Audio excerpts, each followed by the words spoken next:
Hello traders, Gary Wagner here, just about 11:30 in Honolulu, 5:30 in New York. It is Tuesday, June the 5th, 2018, and this is the daily report for gold and silver. Nice, moderate upside move in the precious metals markets, with gold breaking and closing above $1,300 per ounce, 1304. That, of course, is basis the most active August contract, up about $3.10. A 7-cent gain in silver, $16.50, and that's all with some tailwinds from a weaker U.S. dollar, down about 15 points at 93.83. Basically unchanged in the Dow Jones Industrial Average, down 13 points at 24,799, and 76.35 and 76.30, which is a net gain of about 130 points in both the CME and CBOE futures exchanges. Although gold is trading only moderately higher, up about $3.60, it has traded and closed above 1,300, currently trading at 1,301, basis the most active August contract. Now, today we have a combination of dollar weakness and buyers bidding up the precious yellow metal, contributing to the price uptick. And if we look at the Kitco Gold Index, what we can see is that as far as spot gold is concerned, when I took this screen print, gold was trading up approximately $5.70, and it was fixed at $12.9720. Of the $5.70 gain, the vast majority of it, 4/5 or $4.30, was directly attributable to market participants buying gold, while a gain of about $1.40 on the day is a direct result of a weakening U.S. dollar.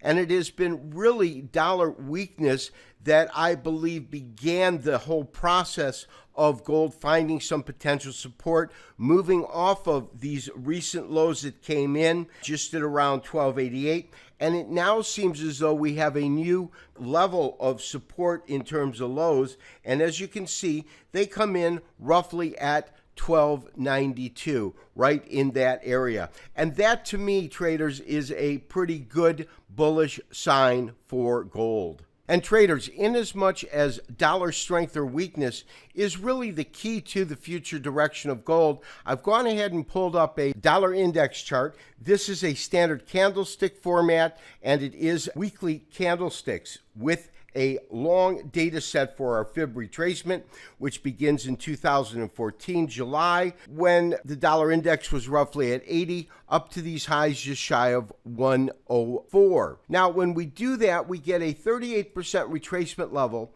That comes in at 93.68, and we can absolutely see that on two occasions recently, we have seen this market top out at this particular price point.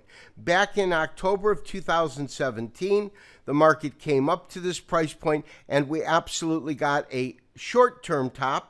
The reason I say short-term is the market traded back down to the 61% retracement before staging this dynamic recovery, which has put recent pressure on gold pricing. On a daily, it's more apparent, but even on a weekly chart, we can absolutely see the potential for a top. And if that is the case, that would indicate that we would see the dollar begin to track lower, with our first target being at 91.80. That is a 50% retracement, and major support coming in for the dollar index at about 88.96. That has always been the critical number that we looked at. Even as the dollar was falling, we felt that this was a level that it could find some support, and in fact, that is the case. So, whether or not we will see a continuation in dollar weakness, and we certainly could see that if tariffs are implemented for steel and aluminum, because on a historical basis, whenever there have been tariffs by the United States, we have seen a majority of the time, at least, a weakening U.S. dollar as a result of that action. And traders, silver is up today, $16.51, up about 8 cents on the day. Again, we're looking at a weekly chart to get a bigger scope or picture of the long-term assessment. I do see that on a long-term basis, we have had these series of higher lows. We've also had a series of lower highs. We can absolutely see that over the last, month and a half. And we can also see that we are coming close to an apex. However, when we look at the possibility of a compression triangle and its breakout here, it usually indicates that it will return to the most prevalent trend direction. And trend direction in silver has been flat.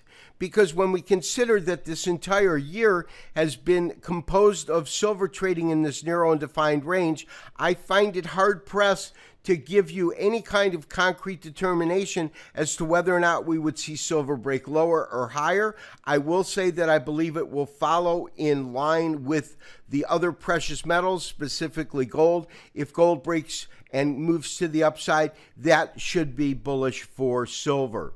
And traders, last, I do want to take a quick look at Bitcoin futures, up about $135 today, tracking currently at 76.35. We can say, at least on a tentative basis, has attempted and found some support above that critical price area that was our initial target, which is 7,200.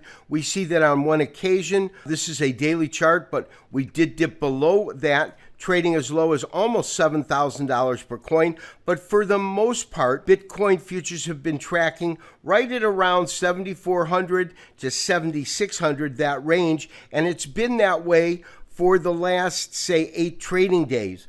We could be seeing some support come in the market, but in terms of my current pricing structure, I have resistance at 7,800 and support continues to be at 7,200 unless we break below this particular fib retracement point or above the 0.618% retracement.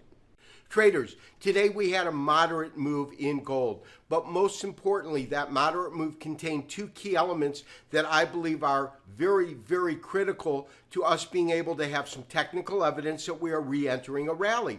The first is that we broke back above that psychological level of $1,300 per ounce. And the second thing is that we closed just at the 20-day moving average, and that's really the first indication that we look at. Of course, 50 and 200 are the most important in terms of long-term forecasts in gold, but it is critical that it first breaks above the 20-day moving average, and that's where we're at right now. We'll have to see if that continues throughout the week. This has been Gary Wagner, wishing you, as always, good trading. We'll talk to you tomorrow for another daily update and review. Bye-bye.